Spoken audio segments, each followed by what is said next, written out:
Hi, welcome back to the podcast. My name is Simi Lerner. In this week's discussion, rather than taking a specific aspect of Rosh Hashanah or Yom Kippur and delve into it and discuss it, I thought rather let us take a broad idea that orientates ourselves as Jewish people to how we approach the world and how we use things we are given, be it our intelligence, be it wealth, things that we hope for, we pray for over Rosh Hashanah and Yom Kippur. Either you hope for them, you pray for them, or you reflect on what you actually have. But how does Judaism ask us to use these gifts? And what does that tell us about the Jewish mission? What does it tell us about the Jewish responsibility? What took me on this journey to have this discussion about how we use our gifts and how we use things that we're endowed with was actually something that happened to my son last week. Unfortunately, he had to go into bidud, which basically means isolation. In brief, he was in contact with a teacher who came down with coronavirus, which means he has to go into self-isolation. Now, this isn't easy for anybody, but especially a child. A child feels that he's done no wrong. Why does he have to suffer? He can't go out and play with his friends. He can't go out and see his friends. He can't go to the park. I mean, of course he's with his family, but at the same time, this is difficult.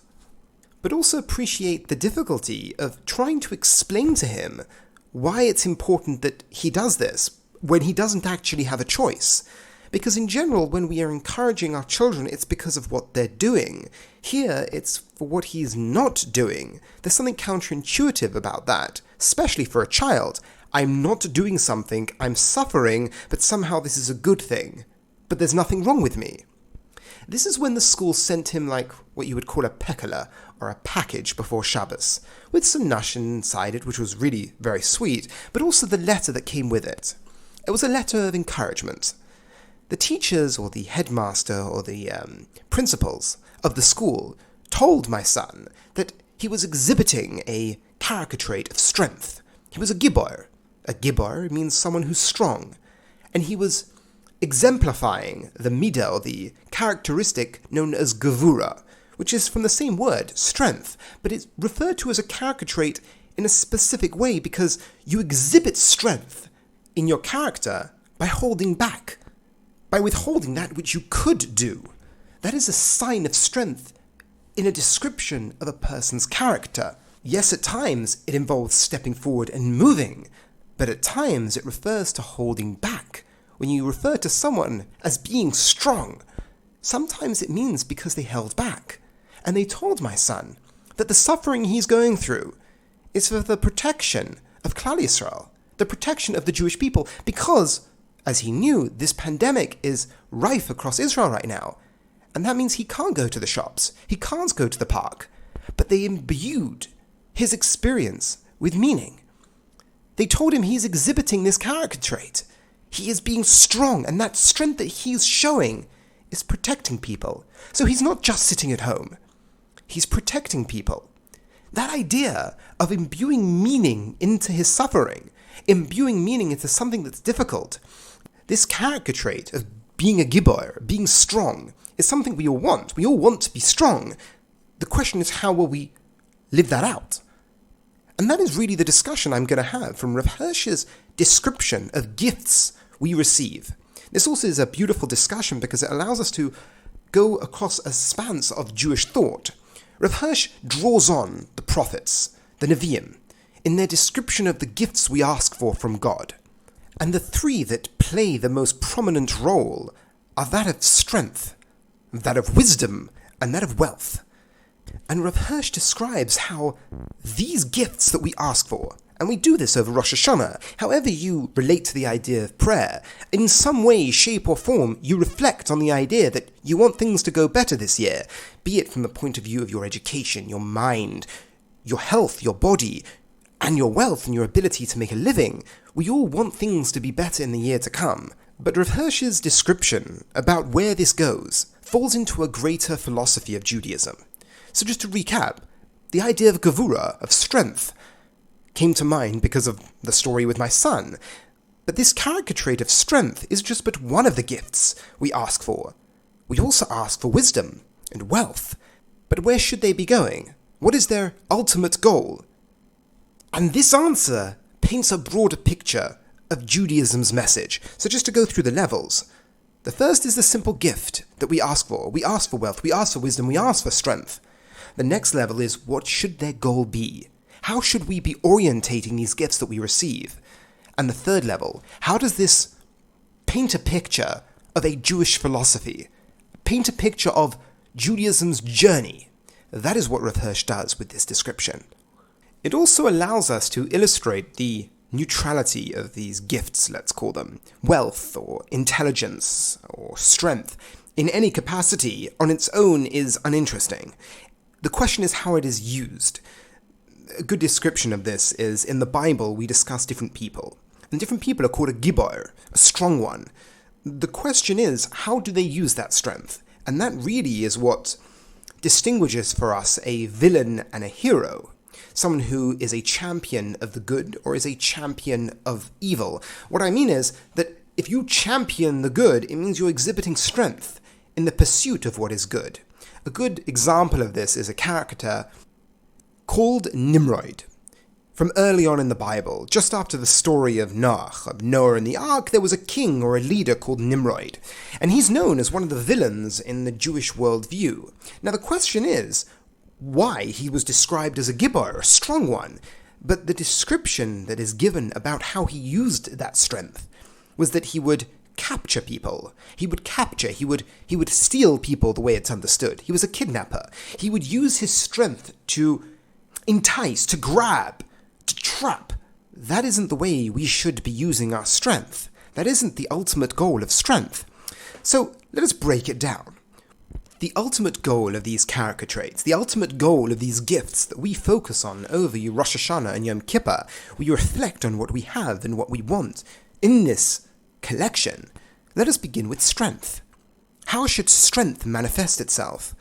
Well, if our goal is to mirror the divine, if our goal is to be more godlike, the ultimate expression of strength is justice. Rav Hirsch describes the notion of justice connected to strength because justice requires strength. That be by holding back, as the case with my son, or acting and being decisive. Both are expressions of justice. But once again, the same thing can be done for evil. A person can use the character of strength, both physical and emotional, to do wrong.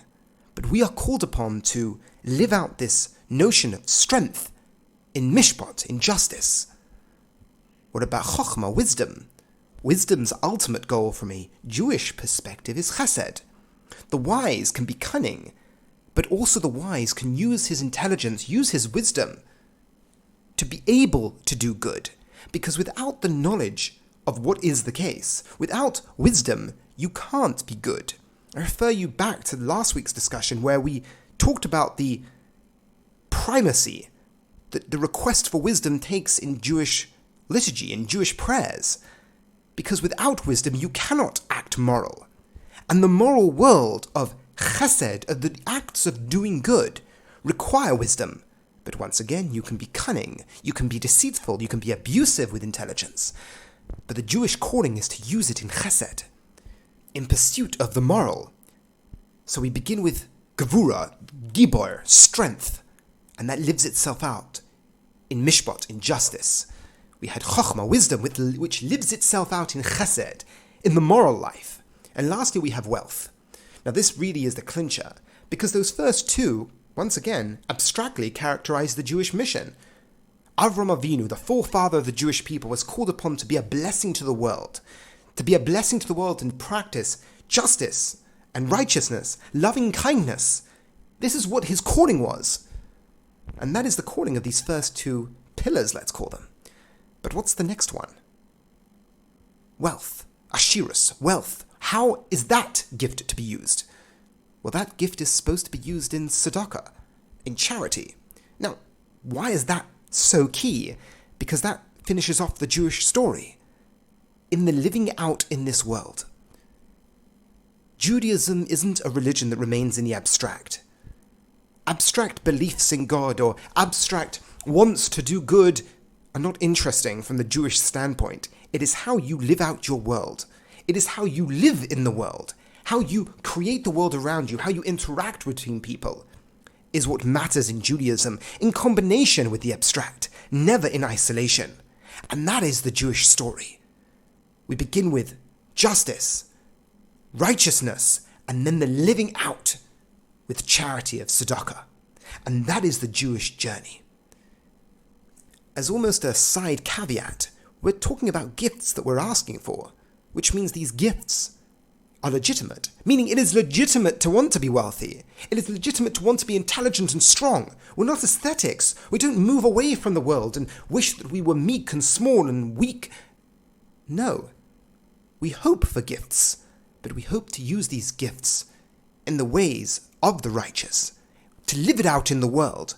Once again, not in abstraction, not by faith alone. No, by action that is lived out from a philosophy. Justice and righteousness which lives itself out in tzedakah. So to recap these ideas, we spoke about the idea of the character trait of Gevura, and how my son was living that out by staying at home. Not that he had anything, but he was in contact with someone who did, so he might. So he has to hold back. And that was given meaning by his school, that he is protecting with the justice that he is exhibiting through holding back with his character trait of Gevura. And then we took it down the further 3 stages of the gifts that we ask for, and how these gifts should be used for the good, not for the evil, to be a champion for the good. Gevura, strength which lives itself out with justice. Wisdom, which lives itself out in chesed, loving kindness. And lastly, ashirus, which is wealth, which lives itself out in tzedakah, the living out in the real world, the doing of good in the real world. Thank you very much for listening. I hope you all have a wonderful year, a wonderful Rosh Hashanah and Yom Kippur, and truly thank you very much for following and listening, and the encouragement I get from the people who reach out and let me know that they enjoy the ideas and the teachings of Rav Hirsch. Thank you so much for listening once again, and have a wonderful Shabbos and Rosh Hashanah.